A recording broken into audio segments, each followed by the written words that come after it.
welcome everyone to the live stream. Good to see those people already in the room here. If you want to join us in the room, please go to youtube.com/KevinLeeFather. That's the best place to chat, or just stay chatting on the platform you're on currently. It all works. If you'd like to support this kind of broadcast, you can just go to KevinLeeFather.com. You can support me there, or you can go to PayPal.me, give a one-time donation. Lots to cover today. We're going to start things off with Kayleigh Macaroni and the White House press conference. I've listened to a little bit of this. I was on hold for 2 hours and 46 minutes today with unemployment. Good news, it's all been fixed. Again, I'll believe it when it happens. But I've been told it's all been fixed. So we'll see what happens. Hi, Rich. Hi, Barb. Hi, Joanna. Hi, Danielle. Hi, Dr. Howard. I saw you all in here. That's enough highs to everybody. Here's the situation. You can see the map behind me here. We're all going to die. Let's move over to Kayleigh Macaroni right here. I'm going to bring her up in a second, and we'll get going on that. Let me know if the volume's out of whack. Let's do this. Relief package. He talked about kids and jobs and vaccines. And here we go with Kayleigh Macaroni now at the podium. Good morning, everyone.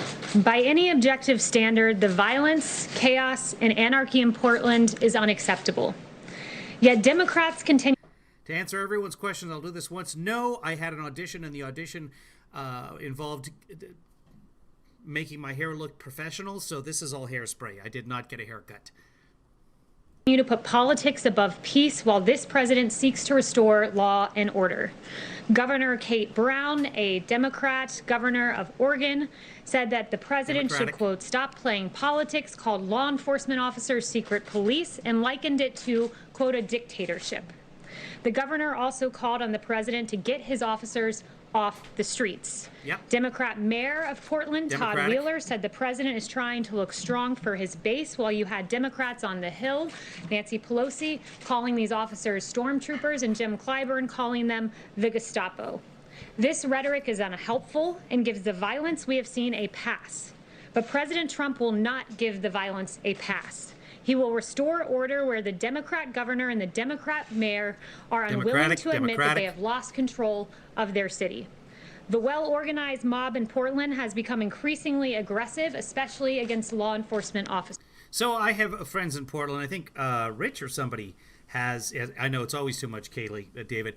Rich, did you send me a niece or something? Is living in Portland? Anyway, according to everyone that I've talked to, with firsthand knowledge, the riots were kind of calming down, and then Trump sent in whoever is there. We're not really even sure. It's Customs Border Patrol, it's ICE. By the way, the Border Patrol is supposed to be at the borders, but for whatever reason there, ICE can be anywhere, but the Border Patrol is supposed to be at the borders. So he sent these people in, and now they're kidnapping protesters off the street, not necessarily at the federal properties that they're supposed to be stationed at. And now a whole bunch of people are coming out there, including a ton of moms for some reason. Protesters, rioters, if you're hearing me now, stay home. Everybody should be staying home right now.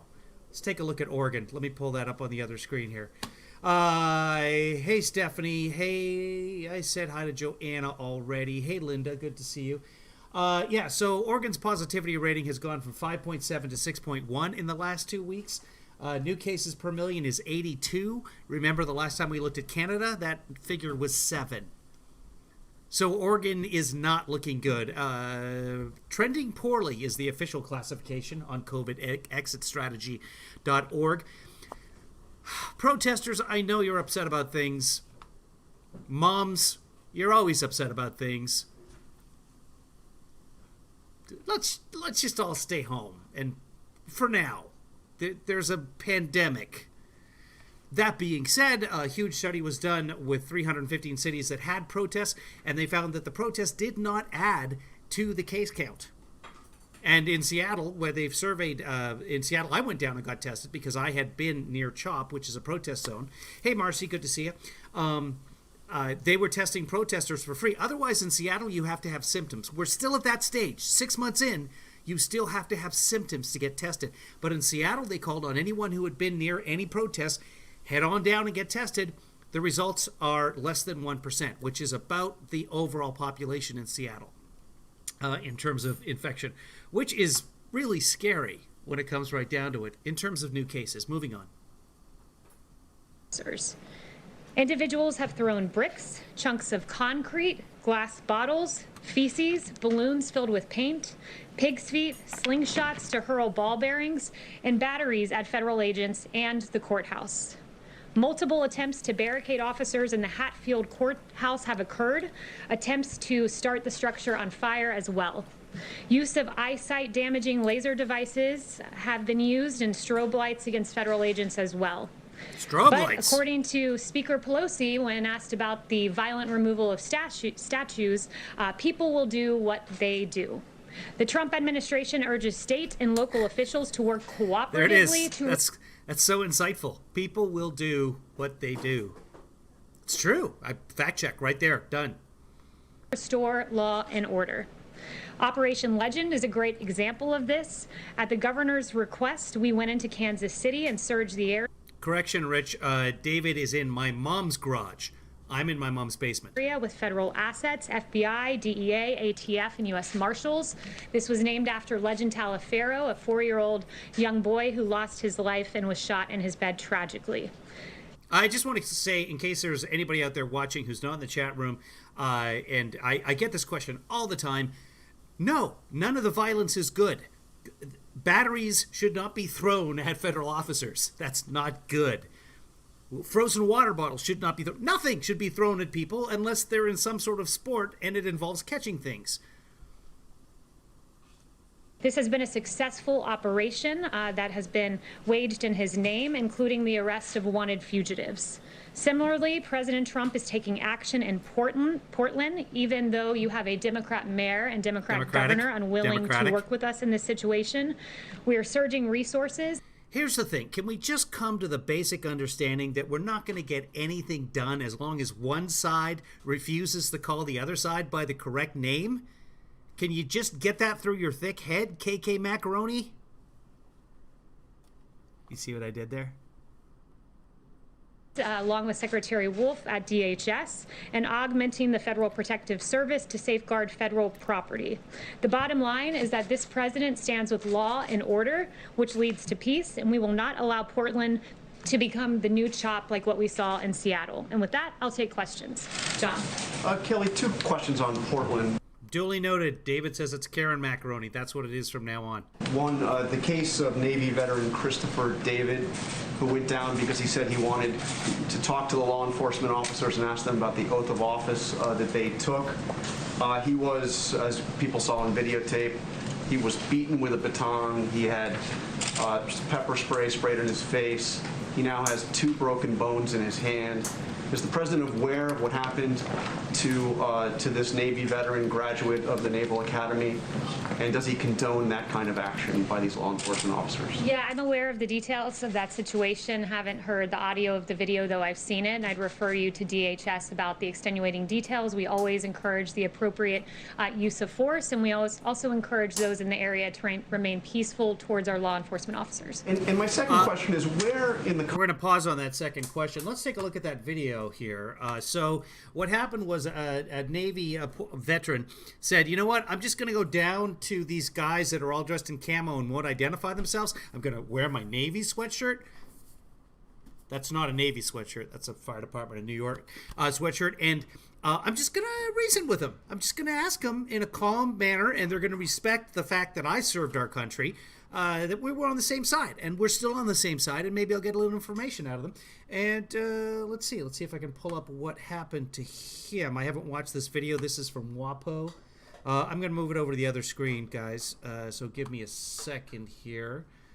Okay, this is the screen from from my mom's garage. Let's see if I can make it full screen. I don't know that I can, so let's watch. So, Washington Post. Oh, we're getting an ad. Oh my God, 10 seconds. I'm paying for this. Okay. All right, here we go.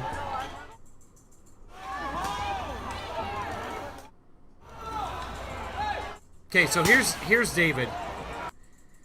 He's apparently dancing. Hopefully you guys can make this out. You can find the image yourself. Just look for Navy vet David Portland. It'll come up. So here's David in the white Navy sweatshirt, backpack. He went up to the federal officers to just ask, "Who are you guys and why are you here?" And this is what happened. Let's go back. You'll find David in the white sweatshirt coming up here. So there he is, and boom, he gets pushed. And he's still talking to them. And boom, the guy just starts wailing on him. Breaks his hand. He gets sprayed in the face twice. He's wearing a face mask, his Navy sweatshirt. And I don't know if he gives him the finger there or what. Anyway, that's what happened with Davey from the Navy. And they're beating up Davey, who's still in the Navy. And probably in trouble with his wife. Okay, Constitution, does the president derive the authority to send federal law enforcement officers to the streets of American cities against the will of the elected officials in those cities? Yes, well, what you're referring to is Portland, and 40 U.S. Code 1315 gives DHS the ability to deputize officers in any department or agency, like ICE, Custom and Border Patrol, and Secret Service, quote, as officers and agents. They can be deputized for the duty of, in connection with the protection of property owned or occupied by the federal government and persons on that property. And when a federal courthouse is being lit on fire, commercial fireworks being shot at it, being shot at the officers, I think that falls pretty well within the limits of 40 U.S. Code 13. Commercial fireworks being shot at the bit, like, are those like the city grade fireworks? I don't even know, because you can get some pretty good stuff on the reservations around here. Billy Joe Madness, yeah, we'll do that today. We're gonna try and do it. We still haven't gotten to the Wallace interview. So much stuff, and at 2 p.m. Pacific, it's gonna be after that though. I think what I'll do is I'll watch the coronavirus, the Coronapalooza rally with Trump, so that we don't have to sit through it, because there could be a lot of nonsense going on in there. So that's a matter of protecting. Oh, anyway, yeah, so David's hand, not David in the garage, we don't let him out. David's hand is broken in 2 places. He's going to have surgery because one of the bones is shattered. So that's from David himself. I don't have independent verification on that. The good David, the Navy David, not our David. Federal property, like federal courthouse in the case of Portland, does he see limitations to that power? And how far does that power extend into the streets of the city of Portland? Yes, I fixed Kevin Lee, Granddad's computer. Guys, you know what I should do is I should just have like a coffee with Kevin time during the day, where we can get all these questions out of the way, and then we can concentrate on the news when it's actually happening. Folks, for those of you watching who aren't in the chat room, this is what we do. We take a look at the news of the day or the news of yesterday or Sunday, and we talk about it. And during the conversations, many things come up. So the chat room kind of does its own thing there. We do our own thing, and we try and get through this together. So you're welcome to join anytime. If you don't want to be in the chat, that's great. If you do want to be in the chat, come on down. The best place to chat, youtube.com/KevinLeeFather. No, I didn't get a haircut. This is mostly hairspray. Moving on. What are there limitations on that? So under that authority to protect a federal property? Under the law, we believe that agents can conduct investigations of crimes committed against federal property or federal officers. And in the case where you have someone shooting off a commercial grade firework and then running across the street, we don't believe that extends past our jurisdiction. Okay, so there's a good question, and I think Cousin Larry was just asking that as well. The federal officers are allowed to protect federal property or engage with anyone who is stopping a federal operation. For example, if FEMA is giving out supplies in a hurricane and looters come and try and steal the supplies, federal officers may engage at that point. What is happening in Portland, according to sources, is that the officers are running around town in minivans, rented minivans. Not uncommon. I mean, governments rent minivans all the time, or SUVs, and or Malibus, and or Ford Focuses, and or any type of vehicle. I think I don't have to name all the vehicles. Anyway, they're grabbing people off the street, and not necessarily directly across from the courthouse. So Are federal officers allowed to do that? And isn't this a case where they can be cooperating with the Portland police? And why hasn't Governor Brown of Oregon called in the National Guard? That's what they're there for. And if the National Guard has been called in, which I've found conflicting reports, why isn't the National Guard doing their thing? None of it makes any sense. Anyway, people, stay home. Everybody, stay home. Yes. Kayleigh, thank you. Yesterday, the president tweeted out an image of himself wearing a mask. He said that wearing a mask is an act of patriotism. No one is more patriotic than him. Then just hours later, he was spotted at the Trump Hotel not wearing a mask.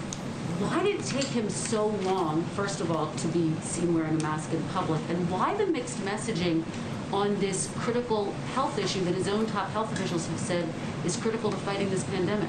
The president's always been consistent on this, that masks, according to the CDC, are recommended but not required. He has said that he would wear one in the case he couldn't appropriately socially distance. And he wore one and put up the picture on Twitter, as you saw. Does he think that it's important to lead by example on this issue? Well, the president has led. He's been consistent, even going back to March 31st, when he said, then my feeling is if people want to do it, there's certainly no harm to it. But he hasn't done it, Kayleigh. He hasn't worn a mask. And so it's sending, is it not mixed signals? The president wore a mask in May. The president wore a mask at Walter Reed out of an abundance of caution. But as I've made clear from this podium, the president is the most tested man in America. He's tested more than anyone, multiple times a day. And we believe that he's acting appropriately. So get back to school, kids. We won't be testing the kids when they go back to school because that would be a waste of resources. But the president is tested multiple times a day. There isn't different standards for different Americans, but multiple times a day. Let me ask you about the federal stimulus, if I might. Negotiations are ongoing. Why is the White House blocking Republicans' requests for more funding for testing and contact tracing? Senator Roy Blunt saying it just doesn't make sense. I think that's just wrong. So no one is blocking any money from testing. One of the things I would add is that this is an ongoing negotiation. We're just in the early days of that. Currently in federal coffers, we have $10 billion, that's with a B, unspent, that is allocated for testing. And we want to ensure that in phase 4, there is money that is targeted for testing in the way that makes most sense. Republicans say they need that money. Is the president willing to come to the table? We're willing to put in money for targeted testing that makes sense, not just dumping money into a pot that already contains $10 billion. Kayleigh, there's very little support in Congress for a payroll tax cut, but the president... There's no current legislature supporting that theory that they're going to target the testing. It's money. You just need the money. We don't even need targeted testing. We need testing everywhere. And by the way, when I took Kayleigh's daughter in the other day to get her throat looked at, they were testing her for strep. So they sent her across to get tested because the lab people were outside in a tent in a parking lot underneath in the shade, thank God. And I sat there for about a half an hour waiting for Kayleigh's daughter to be done in the doctor's office. They sent her over for a strep test, and they went ahead and did a coronavirus test on her anyway. They told her the results could take 10 days because LabCorp, one of the national laboratories, there's Quest Diagnostics, there's LabCorp, there's a couple of others. They're behind because they're just inundated with all these tests from all over the country. So it could take up to 10 days for coronavirus results, which is almost useless. So they told her to stay isolated for 10 days. She doesn't have any symptoms. She was just there for the strep test, and she's negative, so that's good. But that's where we are with testing. Here's the thing. You can't get testing without symptoms. Well, I sat there for a half an hour on a Sunday waiting for Kayleigh's daughter at the test site. Not a single car went in. So that's just testing resources that are going unused because we're limiting the testing. It's got to open it up for asymptomatic as well. Or take people from Arizona, fly them to Seattle, and then put them through the testing here. See? Smart. I should be a senator. administration keeps pushing for it. Why is that so important to him? How does a payroll tax cut help the 25 million Americans out of work when they're not getting a paycheck? Excellent well, question. There are a number of things we're looking at for phase 4. And one of those things is unemployment benefits, where, as Secretary Mnuchin said, we want this to be completed before July 31st, the date that runs out. We don't want something to be an incentive where someone gets overpaid and has a disincentive from going back to work, where they get paid more on unemployment benefits than at work. So we want to be cautious about that while making sure that those unemployed are taken care of. But the payroll tax in particular goes to some of our hardest working Americans. The people that it benefits, if you look at the tax structure, are middle income and low income workers. And not only that, there's so the payroll tax cut goes to some of the hardest working Americans. How do they know that people making a lot of money versus not making a lot of it? Like, who works harder? Some people making $8 an hour really work hard, and some don't. Some people making $150 an hour don't really work, and some don't. There's an incentive on the employer side with a payroll tax holiday that encourages them to hire more too, because it reduces their burden. So it's a very I can't be Those president. are people who still Canadian. have jobs. So wouldn't it be more important to focus on the people who don't if you're worried about the overall cost of this stimulus? We can focus on a number of things at once, and part of that's a payroll tax for middle and low income Americans who are out there working each and every day and making their way through as best they can. It also means unemployment benefits. It also means direct payments to Americans. So we're looking at all of that, and we would like to see all of that. The second question on the briefing today at 5 o'clock. Should we expect to see members of the coronavirus task force? Will Dr. Fauci, will Dr. Birx be there? You'll have to tune in to see. Yes. Thank you. See, that's an easily answered question. Yes, he will be there, or no, he won't be there. Instead, it's you'll have to tune in. This is all about ratings. Trump just wants the attention. On Portland, I'm sending agents to Portland, as well as plans for Chicago. Here's the thing with Ted Cruz. He was born an American citizen. So natural born citizen in the Constitution has been interpreted mostly through John McCain, since he was born at a naval base outside the country, that you're born an American. I became an American in, 1997? That sounds about right. But I was born in Canada, Canadian. When Ted Cruz was born, his dad worked in the oil business. And he was born in Calgary, I guess, which is another reason that Calgary is one of the worst places on the planet. So, honestly, I don't know that it was Ted Cruz's upbringing. I think it's probably just being born in Calgary that makes him such a terrible man. Why are these the right people Hey, everybody, hockey's coming back August 1st. to send? My understanding, these agents often work on human smuggling, drug trafficking, things like that. Do they have the right skill set, whether it's gun violence in Chicago or quelling unrest in Portland?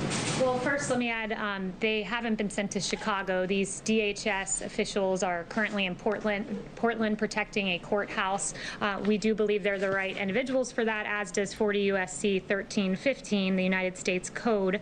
It's egregious what's happening. The frequency jammers, the pellet and air rifles in Portland, it's being depicted as this peaceful scene. I can assure you it's anything but that, where you've had barricades trying to keep officers in the Hartfield.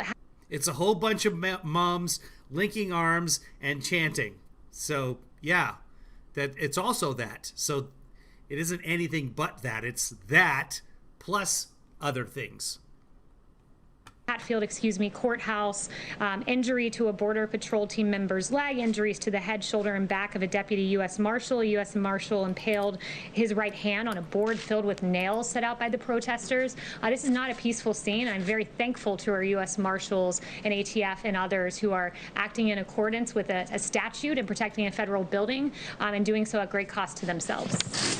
Yes. Thanks, Kayleigh. I have two questions for you on the stimulus. First, since you guys are committed to the payroll tax cut, that seems to be driving up the price tag of the whole package. So is the White House view the $1 trillion figure that's been cited by GOP leaders as a hard cap? Or are you willing to sign something that would spend more than that? These are all preliminary discussions, so I'll leave it to the negotiators to decide. The $1 trillion number was cited by Secretary Mnuchin yesterday. But look, this is the beginning stages. We're looking at a number of things, but the president was very clear that he would like to see a payroll tax in there, along with liability protections, tax credits for businesses.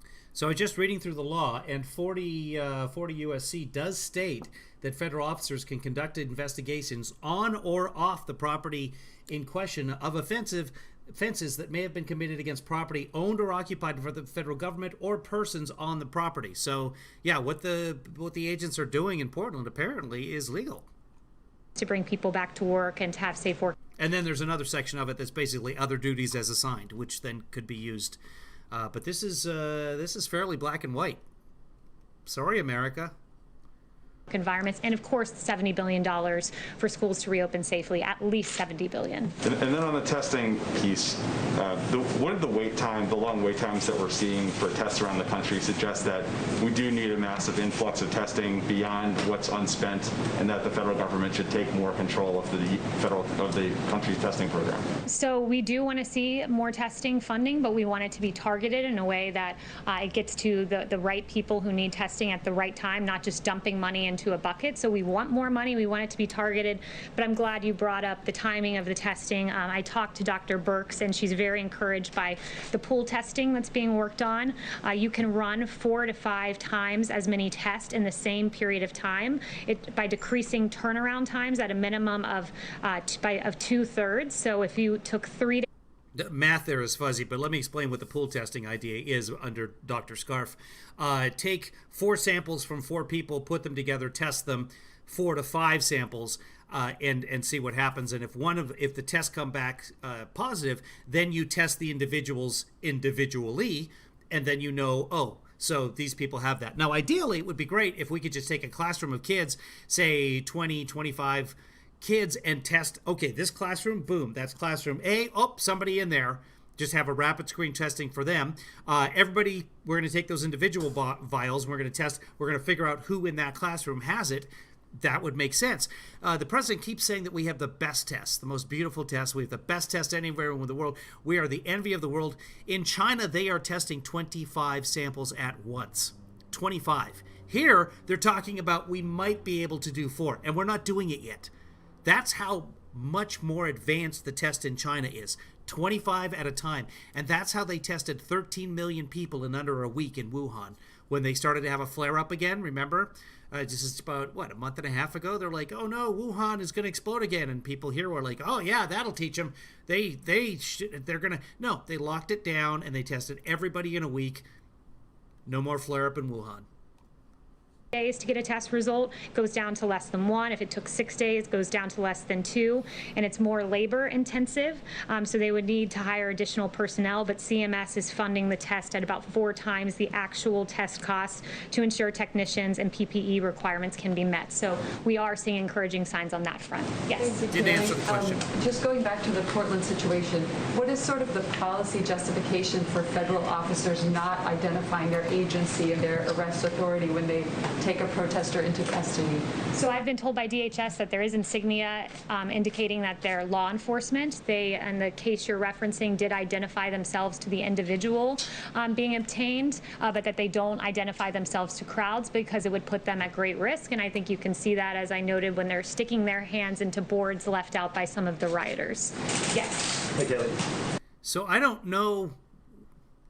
the boards left out by the rioters, were they clearing something up and they got poked by a nail? I don't even know. She keeps referring to this nail in a board left by the rioters. I'm not even sure what she's talking about, but if somebody knows, let me know. On June 16th, a little more than a month ago, the White House, via the Vice President, published an op-ed in the Wall Street Journal. The op-ed said that the media has tried to scare the American people about the coronavirus. It talked about low positivity rates and declining case numbers in half of the states. There have been 25,000 additional deaths since that was published. Does the White House still stand by that op-ed? And then just more generally, what happened here at the White House and the administration in the last month? when the message was that this was a problem that was on the mend and being addressed, until now, with the exploding cases we've seen and 141,000 deaths? Well, the White House has always been very clear-eyed that as we reopen, we would see embers and in some cases fires. We've been very aggressive in addressing that, sent out 19 teams to go to emerging hotspots. Dr. Birx has been to 9 states. She does a lot of extraordinary work on that front, so we've been clear-eyed that as we reopen, we would see embers and sometimes fires, but we're encouraged that when you look at case fatality, for instance, we're below the European Union, we're below the average of the world, and I think that that speaks to our incredible work with therapeutics and our incredible work with testing, 46 million tests. The number 2 in testing in the world is India at 13.79 million. Well, let's just fact check that. No, that's not even close to being true. Of course, China's number 1. They had over 90 million tests in the middle of June. I don't know why, but the White House, well, I know why, because it makes them look better. The White House always loves to get rid of Russia whenever testing is being mentioned. Here's the United States. So they're number 2 overall, 45 million tests. Then Russia with 25 million. So still 20 million ahead of Russia, and that's good. And then we go down to India. So if we get rid of Russia, which is easy to do, this is what's happening at the White House. They just cherry pick who they want to see and cherry pick who they don't want to see. They get rid of Russia from that list, and we go back to the actual graph, and then, wow, look how much more the United States is doing than India. Get this guy out of the way and his giant forehead. See, now it looks so much better. Look how far ahead the United States is. Let's forget the fact that China's not on the graph and that Russia would be somewhere right in here if it was there. But this is how the White House does things. That is gaslighting testing. Do you still see the main problem, as the op-ed pointed out, as the media trying to scare the American people over coronavirus? I think in many cases the media has tried to scare the American people. I think there's been a deficit in reporting about the cost of staying shut down, for instance. When you have the fact that the American Cancer Society saying that during the pandemic we saw an 80% drop in cancer cases being identified, there are real costs to a draconian extended shutdown, and you never heard the other side of the health equation. You never heard that mammograms were down by 87% and colonoscopies down by 90% and drug overdoses going up month after month through the lockdown. So it was the right decision to make. The president saved 3 to 4 million lives. But yeah, that's not the media with scare tactics. That's the governors and the president's task force telling people to stay home if they're at all sick. But it's important to note the other side of the health equation about what extended lockdowns do to the American people. Yes. Yeah, the president says he wants to send these forces to other cities like Chicago, cities where the federal property isn't necessarily under attack. What are they going to do?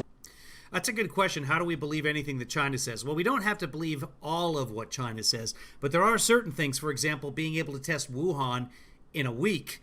You have to have the capability to do that. And we know that they did that because there hasn't been an outbreak in Wuhan. If there was, they would be locking Wuhan down again. Otherwise, mass deaths. So perhaps they're hiding hundreds of thousands of deaths. We don't know that for sure.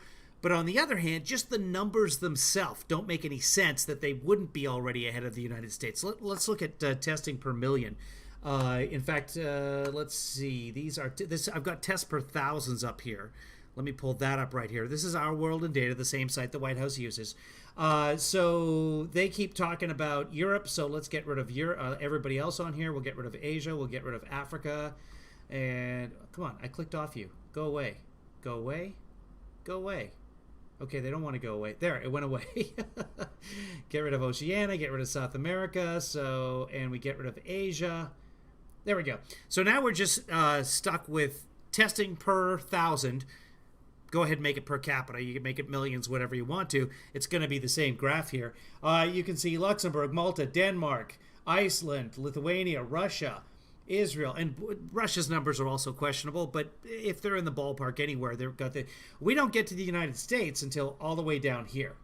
So not doing more testing per capita unless you throw in the other countries. But if you throw them all together, then it's possible we are doing slightly more testing than the European Union. But keep in mind, when you look at the graphs of the European Union, they've got this thing hammered down. And the United States is going the other direction. So Yeah, we should be doing more testing than anyone because we're the epicenter.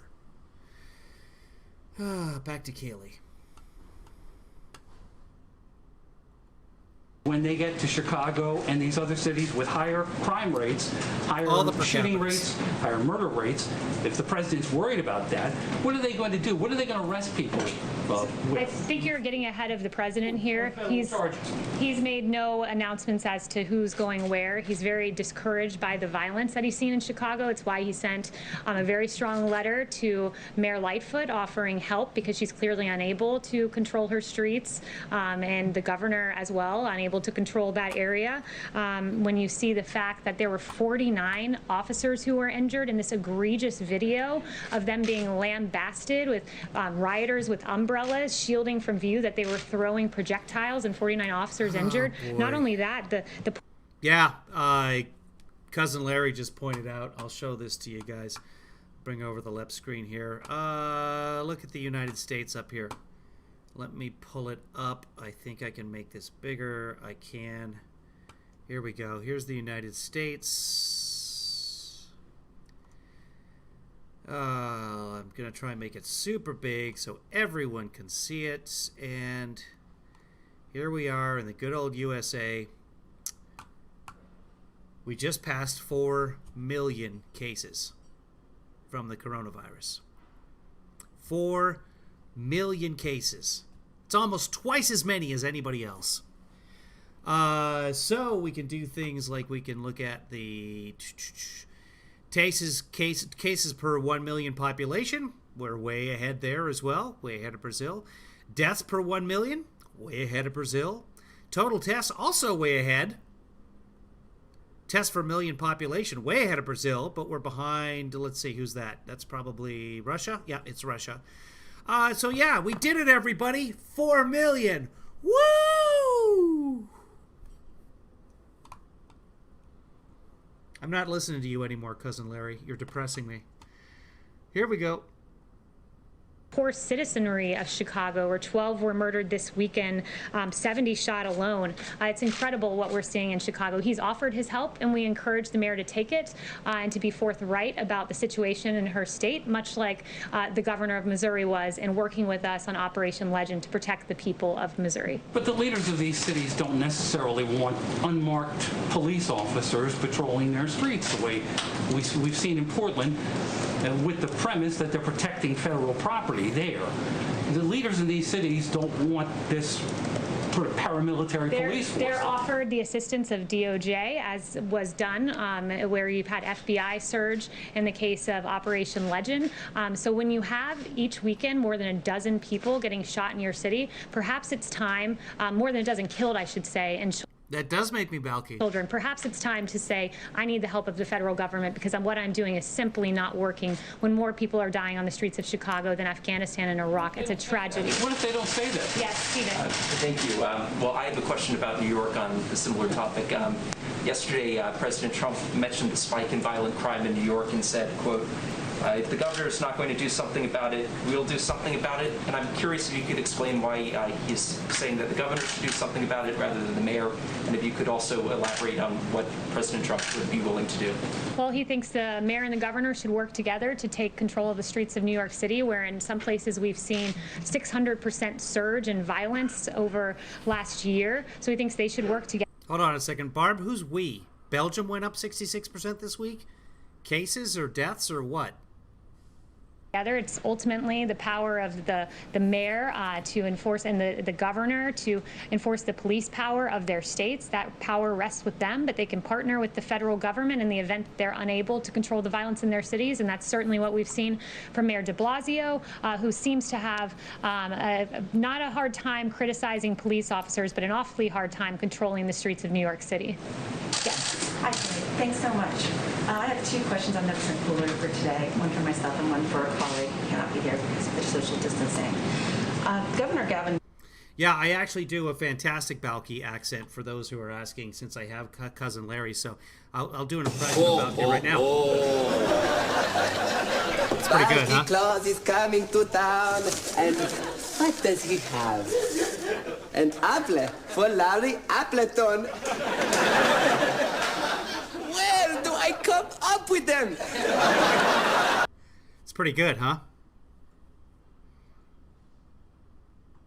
Newsom was one of the few Democratic governors to bring in the National Guard and arm them after the riots and looting in early June, as compared to Seattle, where they didn't arm the National Guard. The Guard was posted at Los Angeles City Hall as a show of force, and within days the violence had quelled.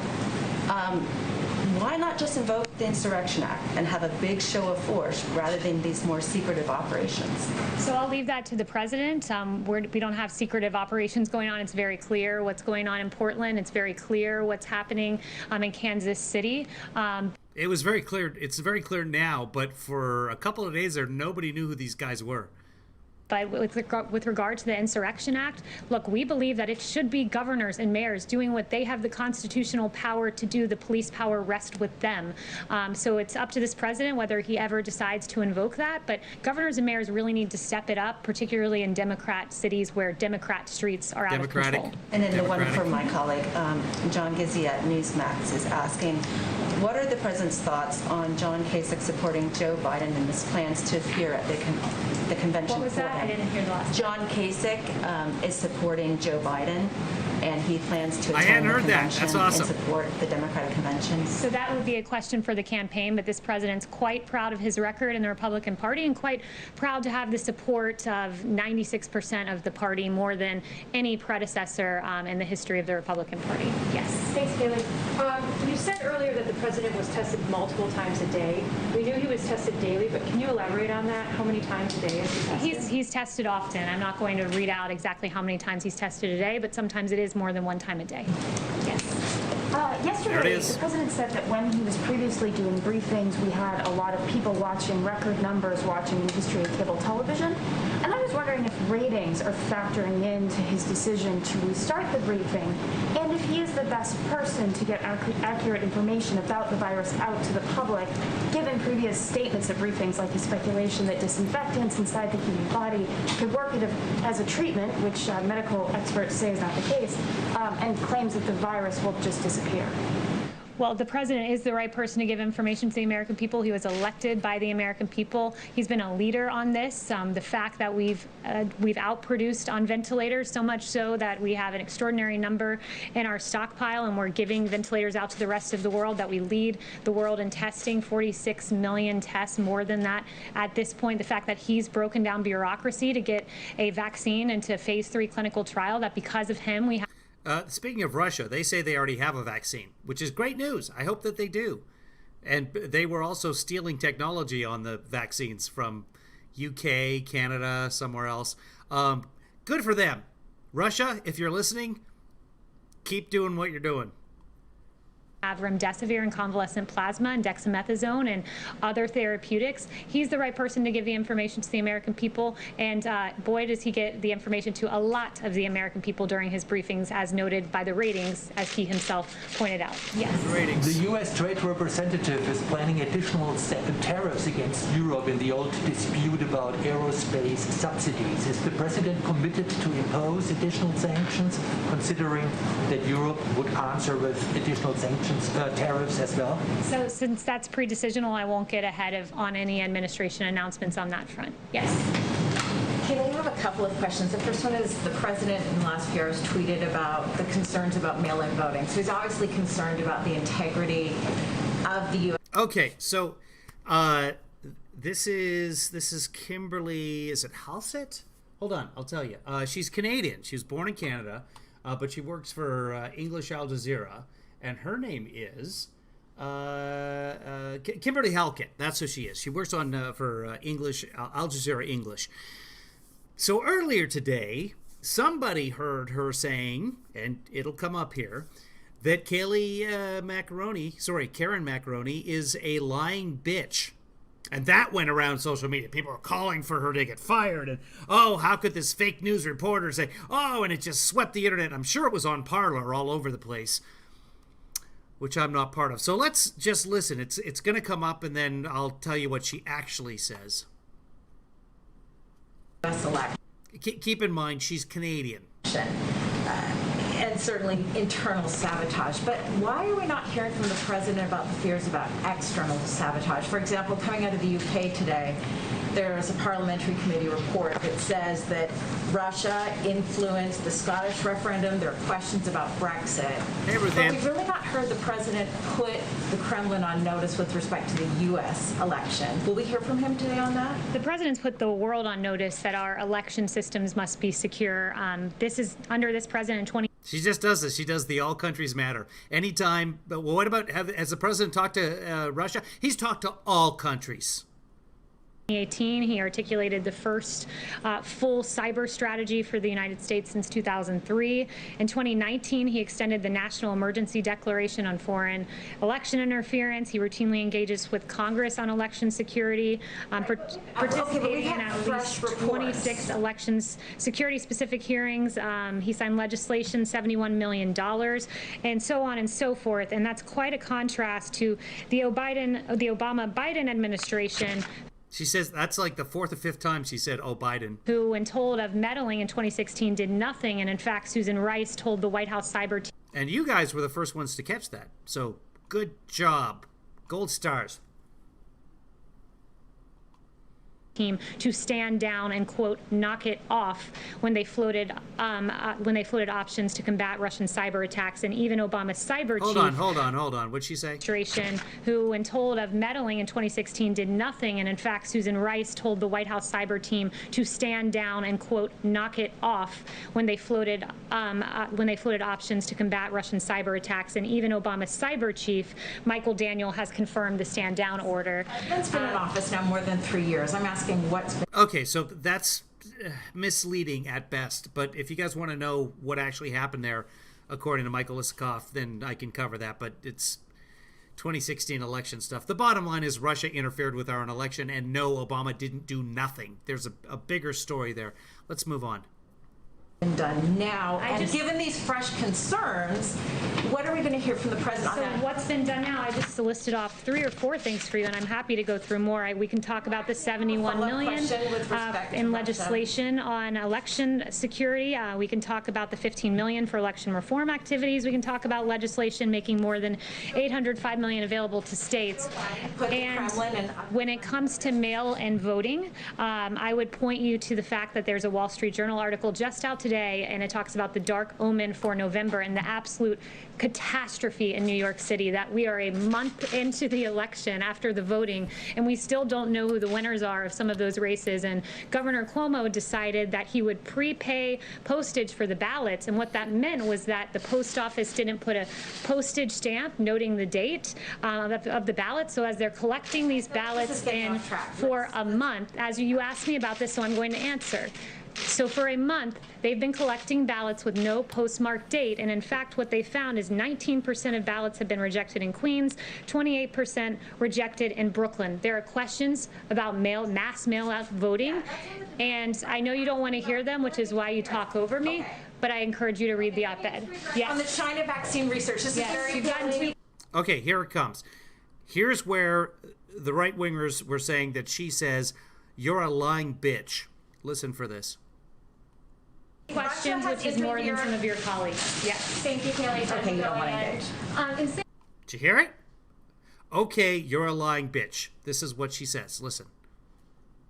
Mass mail-out voting, and I know you don't want to hear them, which is why you talk over me, but I encourage you to read the op-ed. Yes. On the China vaccine research, this is very You've gotten 2 questions, which is more than some of your colleagues. Yes. Thank you, Kayleigh. Okay, you don't want to engage. Did you hear it? Did you hear her say, okay, you're a lying bitch? Keep in mind, she's Canadian, and she didn't follow that with, sorry, immediately. First off, no Canadian would ever say that at a press conference. Secondly, she's a professional reporter. She's not OAN. By the way, the question is now being deferred over to OAN. Here's what she actually said. Let me pull this up because I put this together earlier. Okay, this is the actual interchange.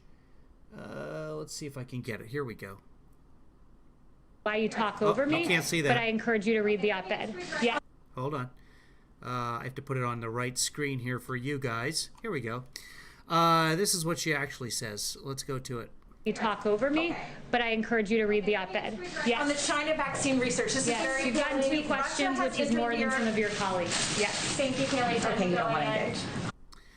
okay, you don't want to engage, is what she says. So let's listen to it again, and this time listen for what makes sense. China vaccine research. This is very you've gotten two questions, which is more than some of your colleagues. Yes. Thank you, Kayleigh. Okay, you don't want to engage. In St. Louis, She's saying, okay. So just a few seconds before, she was like, listen, hey, okay, you don't want to engage. That makes sense. Not, okay, you know what? Okay, well, you're a lying bitch. It just would make no sense for her to say that there, but it was all over right-wing media earlier today. Before anybody bothered to ask her, and when they did, she explained, no, I didn't. Why would I say that? Here it is again. You talk over me, but I encourage you to read the op-ed. Yes. On the China vaccine research, this is very you've gotten two questions, which is more than some of your colleagues. Yes. Thank you, Kayleigh. Okay, you don't want to engage. In St. Louis. So there it is. That's why you guys pay me the big money. Here we go. In St. Louis, the McCloskeys have been charged with felonies for waving guns at protesters. Yeah, when I did first hear that she had said, she's like, first off, Kimberly's a hockey mom. So I'm like, yeah, you go, girl. But it turns out that's not what she said. And if she had said it, I'd be totally fine with it. She would have her Canadian citizenship taken away, which is fine because you just asked for it back in French and they give it to you. That's the law. Missouri Attorney General is vowing to dismiss these charges. Where does the president stand on this? Yeah, the president. Okay, so thank you. This question is about Karen and Ken, who stood in their front yard when the protesters walked by and they had guns. The guy had, I don't know, let's say an AR-15, whatever he had, and the woman had a little pistol. And the woman's finger was on the trigger, which you never do until you're prepared to fire. Let's see. So imagine this is a trigger right here. You're supposed to have your finger outside the trigger. You never put your finger inside the trigger area like that because accidents can happen. But the woman, rather than like a nice trained gun owner, not the finger outside, had the finger inside. We are lucky that nobody got shot there. They've been charged in Missouri. And now there's questions about should they be pardoned by the governor of Missouri, who's a Republican. So here comes the question from OAN. Okay, you don't want to engage. In St. Louis, the McCloskeys have been charged with felonies for waving guns at protesters. The Missouri Attorney General is vowing to dismiss these charges. Where does the president stand on this? Yeah, the president, I asked him about that this morning, and he said it is absolutely absurd what is happening to the McCloskeys.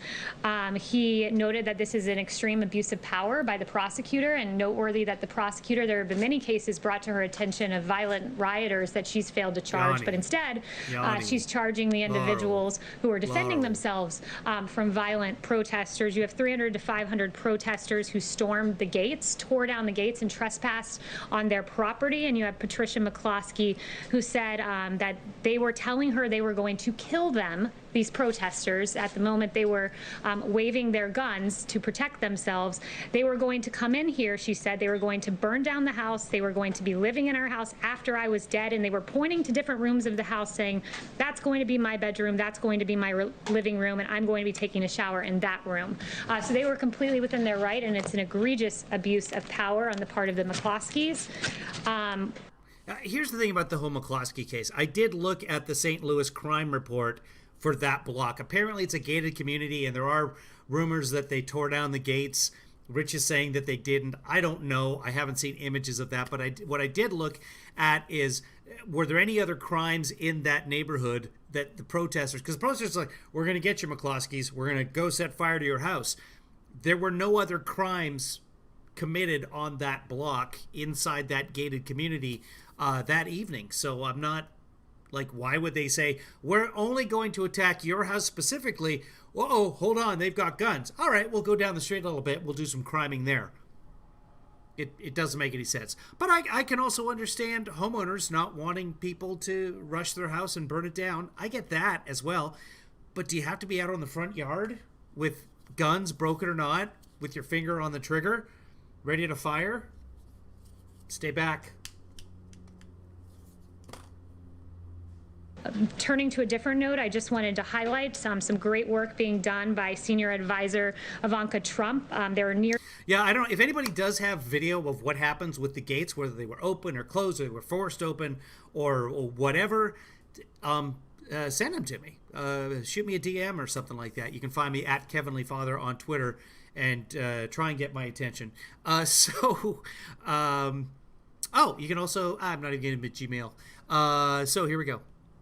Nearly 40 million boxes that have been put together by the Farmers to Family Food Box Program, a great partnership to help families in need in this country. And yesterday you had Ivanka Trump visiting the DC Dream Center and personally distributing a number of food boxes.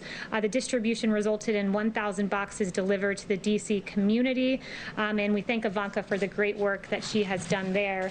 And finally, I just wanted to note something on COVID. Dr. Birx is an extraordinary Wow, look at the size of that binder. Doctor who served this country, dedicated her time to serving our country as an Army colonel.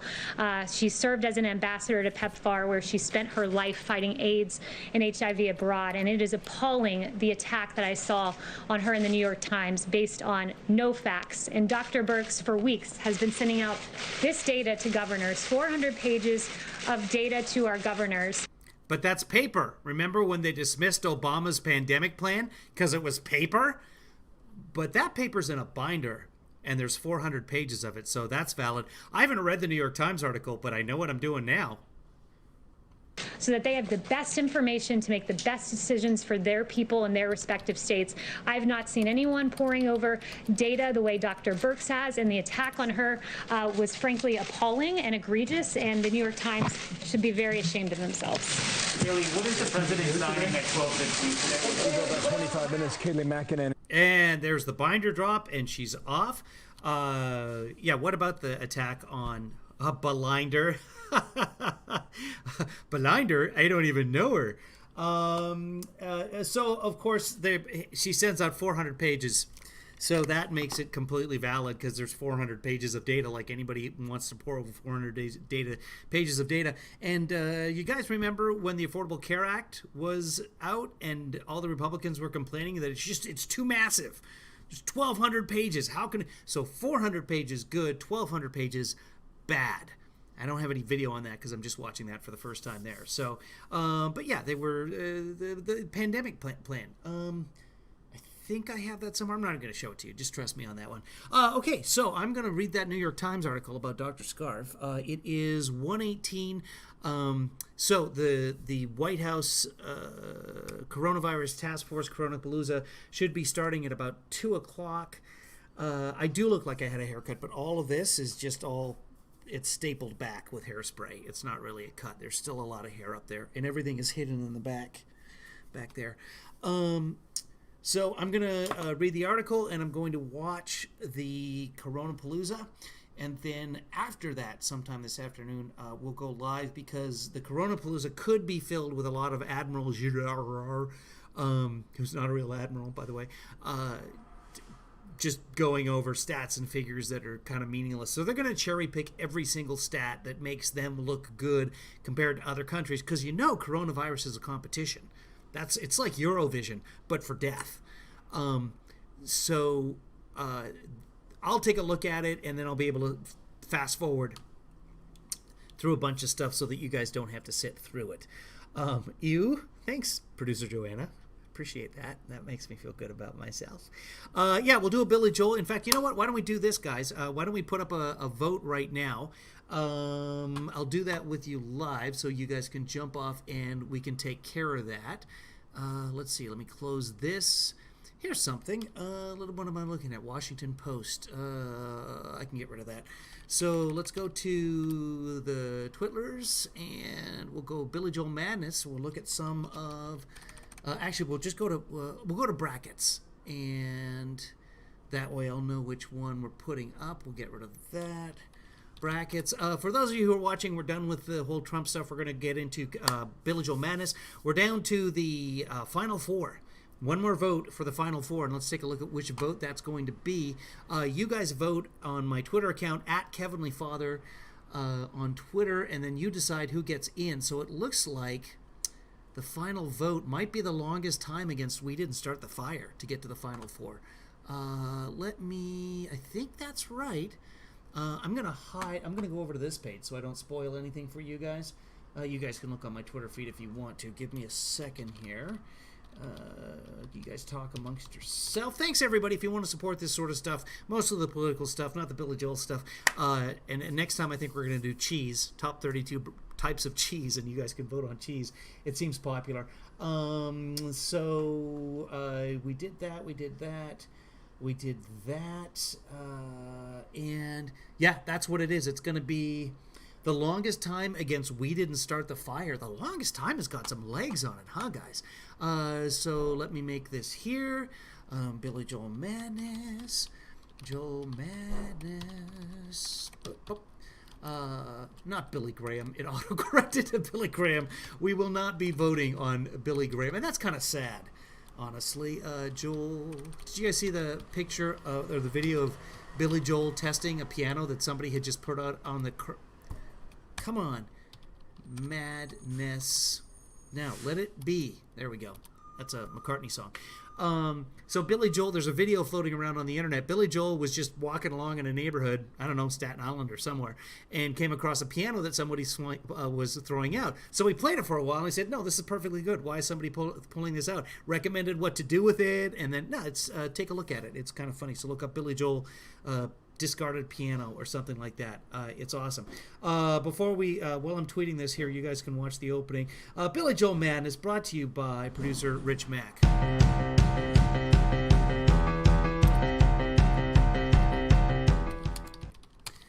Okay, last vote for the final four.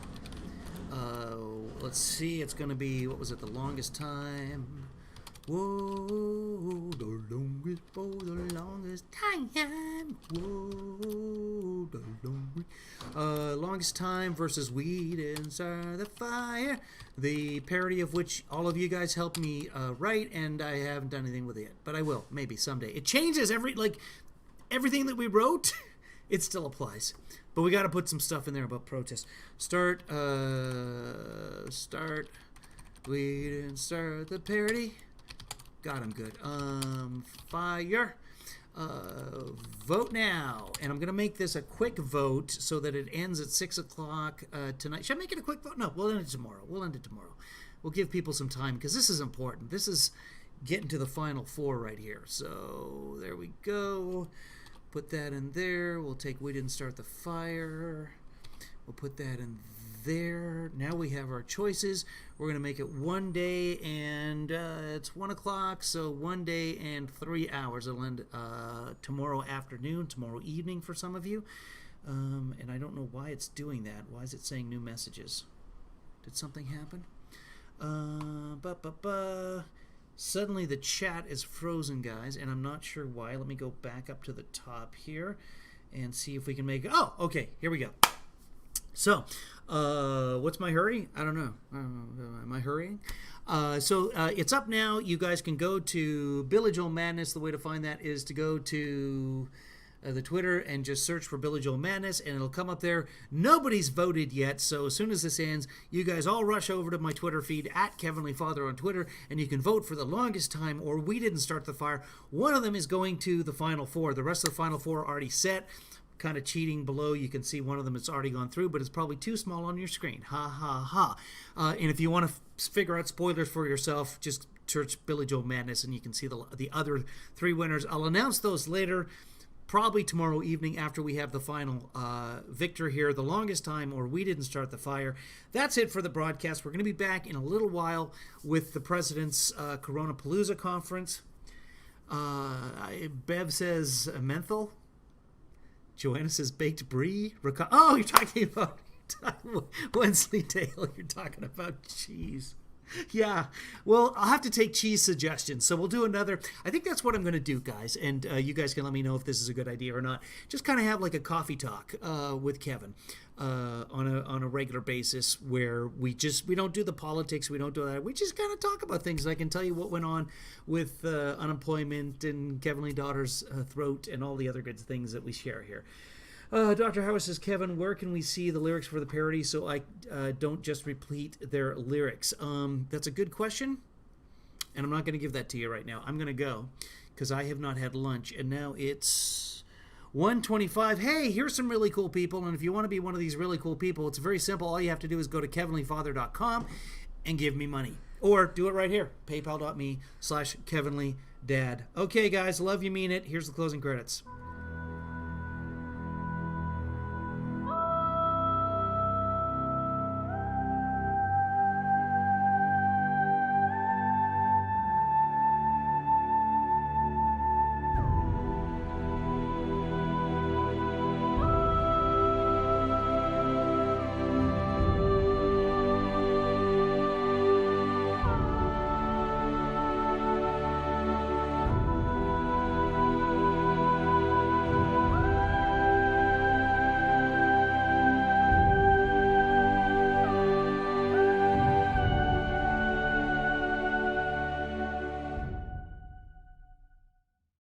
Kevin, is this helpful to Joe Biden?